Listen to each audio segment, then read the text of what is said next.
22s, centimeters. Yeah. Alright guys, yes, happy birthday Logan. Hope it's a great day. So for pups, we got our shirts in. Did you? You asked if it was a fundraiser, it was for awareness, but you can raise some money for them too. You can make your abs look better too. Equipment checkout, guys. We got some questions whether we are actually going to make a quick come in on Wednesday or Saturday, whenever to switch out. Unless we hear that you guys are missing equipment, you need to trade, then we're just gonna have everybody hang on to your stuff, at least for the time being, and not make that a weekly thing. Seems easier on everyone. Does that make sense, guys? You're basically just gonna hold on to the equipment that you have. If we have somebody that messages us and they're like, man, I really want the bike, then we're probably going to contact one of you that have a bike and say, hey, need to switch you out for the week or a week and a half or so. But for now, hang on to what you got. If there is something that you need, message us up and we'll see if we can accommodate. Cool. Going there.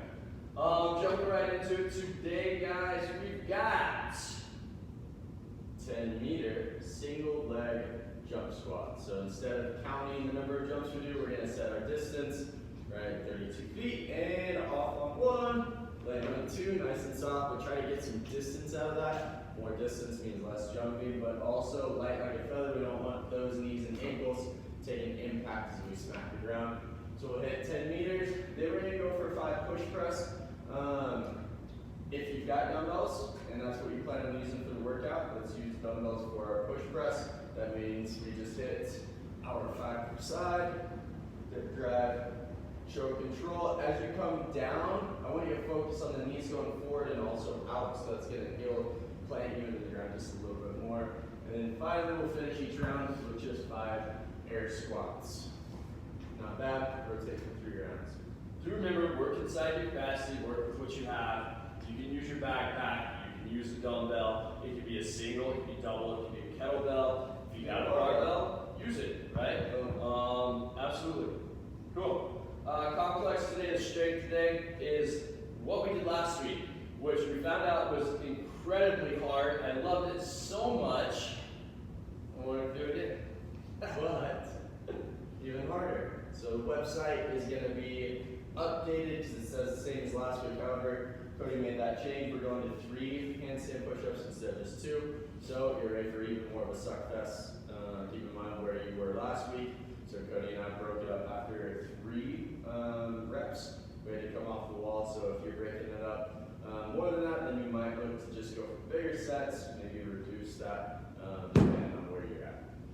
Remember, you can just spend time upside down. If you don't have the ability to do a press, but you're getting upside down, then hold yourself in a upside down position for 10, 20, 25 seconds, whatever you can take. If I don't have that, you can do plank holding to achieve that same similar shoulder type burn, but I would look for that high plank on the palms of the hands versus the forearms. I actually want you guys in the high plank, and then shift your weight over so your shoulders are having to hold a little bit more, right? So I don't want to be backwards. I want to actually shift my weight on top of my hands, almost like we're practicing a planche for gymnastics.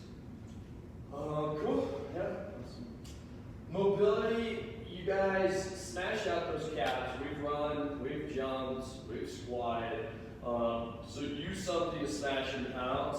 Kettlebell, dumbbell, crossball, barbell. Just use something to self-massage your calves out a little bit so we can open up some space in that muscle tissue.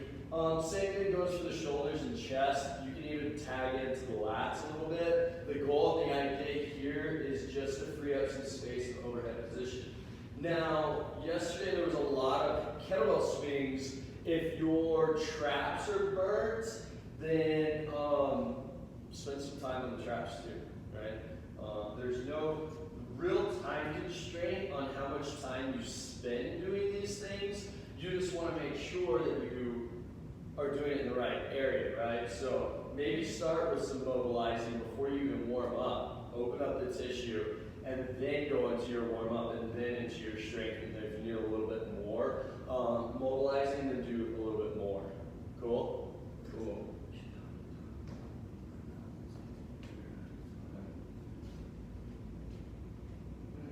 So, after you get done with mobility, then we're going to go into Logan's birthday workout.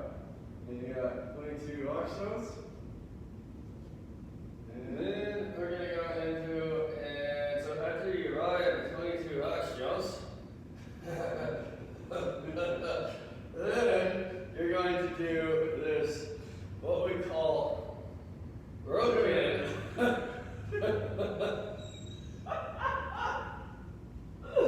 That worked so well.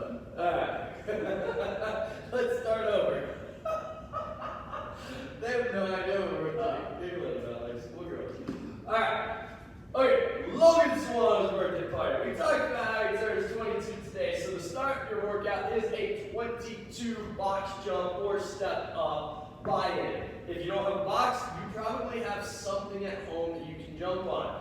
Get creative. When we were in the garage gym back in the early days, we backed up my pickup towards the, actually we were in my front yard, and we backed it up into the driveway, and we lowered the tailgate, and we did Denali tailgate jumps. Kel Creech remembers that one quite vividly, because I believe he missed and wrecked his shin. But it was a high box jump. But we got creative. We used the bed of the truck to jump on. You can step onto a kitchen chair, right? Make sure you have that chair sitting against a wall. That way when you go to step on it, it doesn't try to slide on you. But just be smart about how you set things up and take videos. Yes, absolutely, take video. Because remember, we're still looking for the COVID WOD killer of the week. And if you eat shit hard on a box, you might instantly get the kill of the week. Who knows? Alright, so 22 box jumps. Again, you can use steps and jump on steps, or maybe you don't feel comfortable jumping on steps, so you step up 3 steps and step back down 3 steps. So just work with what you got. Then that turns into, and I'm going to call this the broken thruster. You guys didn't look at this as a thruster, but we're going to act like it is a little bit. You've got front squats followed by push press. So Kyle's working with a single bell here. Actually, I like the single bell to start, because some people might only have a single bell. So with a single bell, he's got 2 front squats to start, so maybe he hits 1 and switches over, hits 2. Then he's going to do 2 push press, dip, drive, and then switch hands, dip, drive. The other option, you put the bell in a goblet position, and you hit your double front, and then your double press.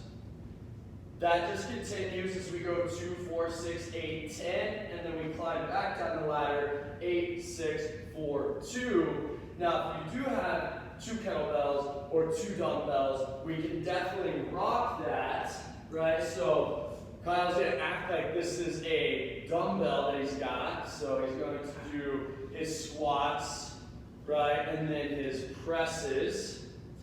Now, if we do have 2 dumbbells, let's make sure that we're holding that, or sorry, kettlebells, let's make sure that we're holding this in an appropriate position. It's more here where the bell can stay on my body versus here where the elbow and the shoulder are going to kind of get impinged. So we kind of hug in this position as we move, and then we create that movement. We come back to this kind of secure place.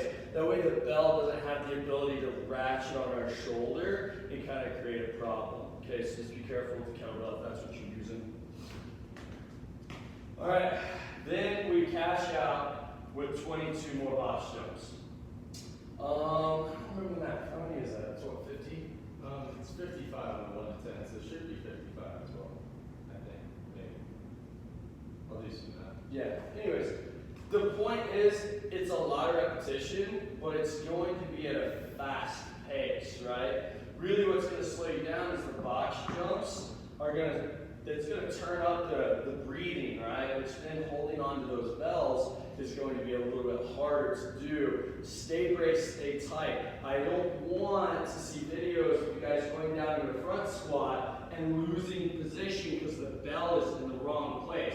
Get those bells on top of the shoulders where they belong, dumbbells, that way we stay wrapped. Now, for the kettlebell, if I need to put it on my shoulder to maintain a better front rack position, that's fine, versus here so it doesn't draw you down. But as soon as we go to press, I need to be back here in this front press position. Sweet dudes. Cool. 50 total. Use that info if you need to change rep schemes up, whatever it is you gotta do, and we are here for you to talk to. If you've got questions on modifying. Definitely a faster workout than what the rest of the week has had for us. So go get after it, guys. And see those videos. Still looking for that WOD killer of the week. Yeah. Cool. Yeah. Peace.